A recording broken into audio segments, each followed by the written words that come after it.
olhares curiosos, brincadeiras e sorrisos distribuídos para todos que a rodeiam. Quem vê essa bebezinha de apenas 1 aninho andando, não imagina o tamanho da força que possui e o grande milagre que ela se tornou.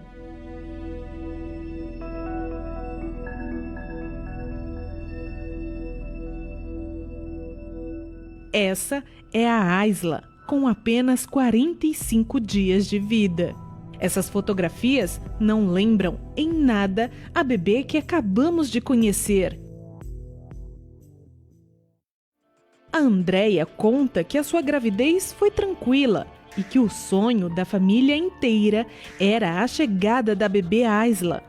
45 dias de vida foi que começou a nossa luta, né?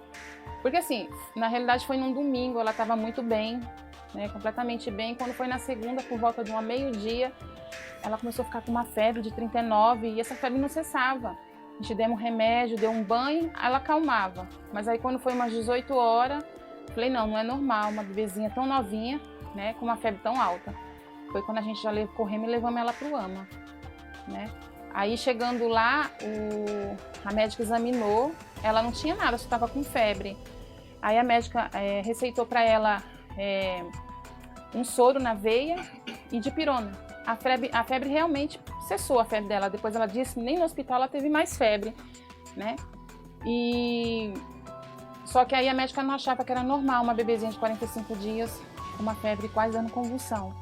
Aí levou a gente pro UPA, a gente chegamos lá, era 1h da manhã. E quando foi 1h da manhã, a médica examinou ela e já receitou para ela 3 antibióticos, né? Receitou esses antibióticos. Só que por volta de umas 3 horas da madrugada, ela começou a pipocar umas manchinhas no corpo dela. Eu chamei a enfermeira veio, analisou ela, chamou o médico muito discretamente veio, olhou ela e depois a enfermeira já veio me levando para uma sala isolada. Eu fiquei sem entender nada, porque de repente ela estourou aquele monte de veia no corpo. Aí foi que a enfermeira falou para mim que ela estava com uma doença contagiosa, ia chamar o médico para conversar.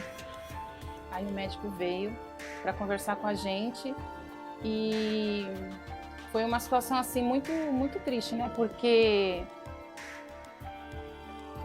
a gente não esperava, a gente sonhou tanto com ela, né? Ela realmente era um sonho da gente.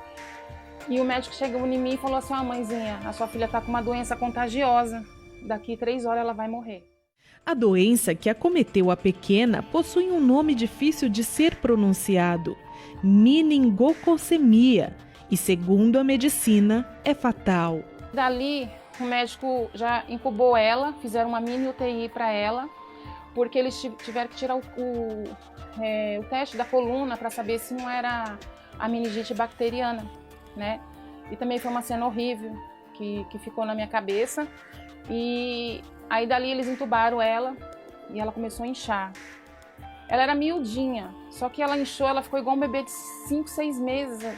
As mãozinhas dela pareciam assim uma luva de boxe, sabe? De tanto inchado que ela tava. Aí eu fiquei desesperada. Eu não pensava mais em nada, eu só chorava. Meu marido estava comigo o tempo todo, né? Então eu chorava muito e ao mesmo tempo que eu orava eu ficava desesperada, né? E os médicos chegou uma hora que eles não deixaram mais eu entrar na sala para ver ela. Mas mesmo assim a teimosia de mãe é muita, né? Então ainda fiquei olhando ela pelo vidro, naquela mini UTI que eles tinham montado, né? Já em desespero e com a filha desenganada, essa mãe viu a situação da bebê piorar. Em 4 dias o rostinho dela começou a necrosar. Começou a ficar tudo preto, a orelha, descascou a pelinha do rosto dela, as perninhas dela não tinha mais o que inchar. E como não tinha mais o que inchar, começou a sair pus, né? Aquela casca, como se fosse uma queimadura, muito horrível de se ver. Foram 2 bactérias que foram direto para o sangue, né? E uma dessas bactérias é o choque séptico, que é a infecção generalizada e o rins dela parou de funcionar completamente. Foi quando eles entraram praticamente em desespero, porque eles já sabiam que, né, aos olhos deles não teria cura. O poder de Deus, a fé absoluta e uma mãe certa do mover de Deus na vida da sua bebê. A Andréia saía do hospital e seguia para as reuniões com o apóstolo Valdemiro Santiago. Eu orava, eu levava a Bíblia, levava a toalhinha. Na época até o apóstolo estava fazendo um propósito. Foi a primeira vez que o apóstolo começou a fazer um propósito, não lembro agora, da toalhinha, daquela grandona, num paninho grande, que eu levei para lá. E assim, foi algo assim maravilhoso, porque assim, eu ia para as reuniões e assim, e meu coração apertado. Sabe quando você tem que louvar a Deus com o coração apertado? Mas eu louvava a Deus, né? E com alegria e a certeza no meu coração. E eu chegava, colocava a toalhinha nela, eu lia a passagem da Bíblia para ela. Após 17 dias de internação, a bebê foi desentubada. A partir daquele momento, começou a segunda etapa do tratamento. De tanta oração, de tanto pedir a Deus, né? Deus curou a minha filha, né? Ele curou ela. Isso era, assim, dava para ver nela. Os médicos falavam que ela poderia não andar. E se andasse, ela ia ter que usar botinha para corrigir, porque ela teve duas convulsões muito fortes. O médico ainda falou para mim que aquilo ali era a bactéria que estava comendo o cérebro dela, né? Por isso que ela estava tendo as convulsões, né?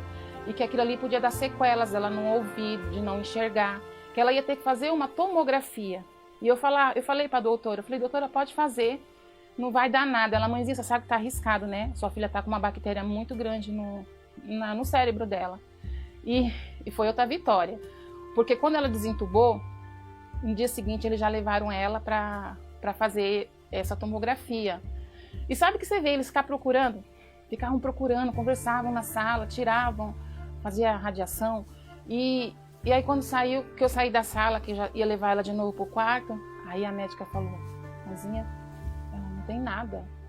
O cérebro dela tá limpinho, não tem nada. Eles não conseguiram entender, mas eu sabia todo o tempo que era a glória de Deus, né? Após um mês, a Aisla retornou para casa, totalmente curada, cheia de saúde. E para testemunhar o milagre, a Andréia foi até a cidade mundial do Sonho de Deus, sede Santo Amaro. É um milagre ou não é? É um milagre, olha lá. Quando eu dei o depoimento, falei para o apóstolo, foi uma emoção muito grande, né? Porque você testemunhar para o mundo todo o que Deus fez na vida do seu filho, da sua filha, é muito grande. É muito grande. E eu acredito que isso é um privilégio para poucos, né? Não que Deus não permita, né? Deus permite. Mas é um privilégio para poucos dar testemunho, né? E eu fiquei muito feliz.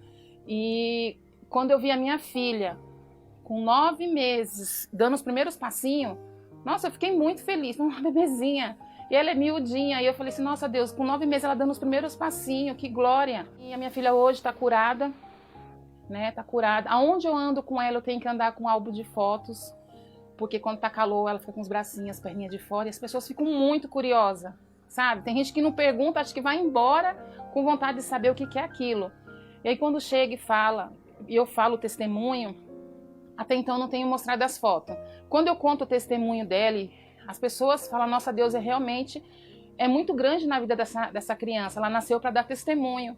E quando eu mostro as fotos, algumas pessoas se emocionam, até enchem os olhos de lágrima, né? Porque é muito bom você falar da grandeza de Deus.